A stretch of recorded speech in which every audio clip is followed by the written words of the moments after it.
Hey there, America East fans. Welcome to another edition of America East Online. I'm your host, Max Mandel. We're going to kick off today's show with an interview with Stony Brook Director of Athletics, Jim Fiore, as he talks about some of the new facilities going up at Stony Brook.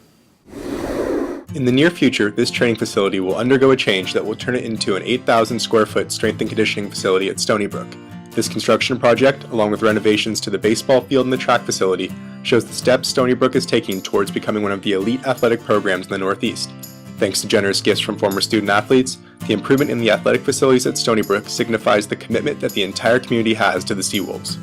We have so many projects going on in terms of the athletic venues at Stony Brook. I mean, number one, we have the 8,000 square foot Student Performance Center, which is a $4.5 million project for student athlete training center only. We have a $3 million track and practice field complex that we're just about completed. That is tremendous and arguably the best track on the East Coast, as we've been told by many track coaches and student athletes.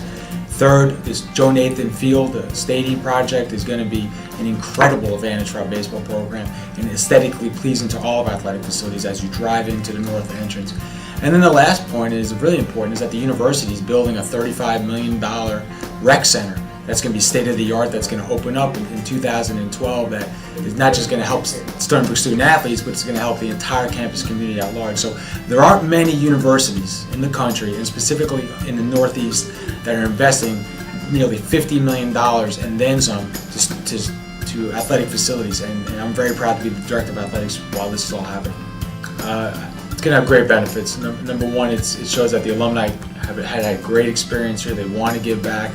It shows that we're very serious about athletics. I mean, the Dubin Family Performance Center is going to be an 8,000 square foot state-of-the-art athletic training center for all of our athletes. It's going to help in recruiting for sure, not just student athletes, but potential coaches and staff members. It's going to be the best weight room, we believe, on the East Coast for varsity athletics.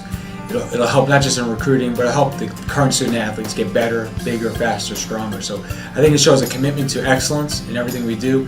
And then on the baseball side, we have a terrific baseball program, and I think building the Joe Nathan Field will only help solidify our standing on the East Coast as one of the premier baseball programs.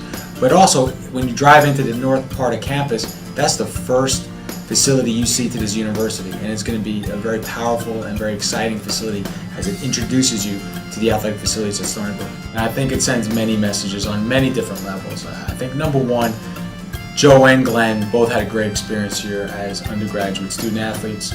They both want to give back in a way that makes the next generation of student athletes and generation of Seawolves better, stronger, more successful, not just on the field, but their overall experience.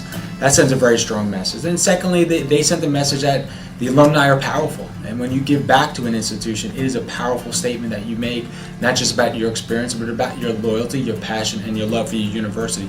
So it sends many messages on many different levels, and we're excited to have them a part of our family. The impact has been, and the change has been dramatic. In the 8 years I've been the director of athletics at Stony Brook, I can remember my son, when we first came to our first game, he didn't know what a Seawolf was. He wasn't wearing his red. And now all he and his friends and all these young kids in our community, all they want to do is be Seawolves, and it's really exciting to see. We have a strong mandate about town-gown relationship, and that's something that we take to heart. And I think if you ask anybody in this community, Suffolk County, Long Island, but specifically to the three-village Stony Brook community, they'll tell you that they're all Seawolves. They come wear their red to games. We sell out most of our home basketball games, if not all of them. And a lot of that is not just our students, but a lot of it is the community. Our best days are ahead of us, but boy, the last few years have been an incredible journey, and it's because of the local community and the school spirit and the community spirit of Stony Brook that we've gone this far, this fast.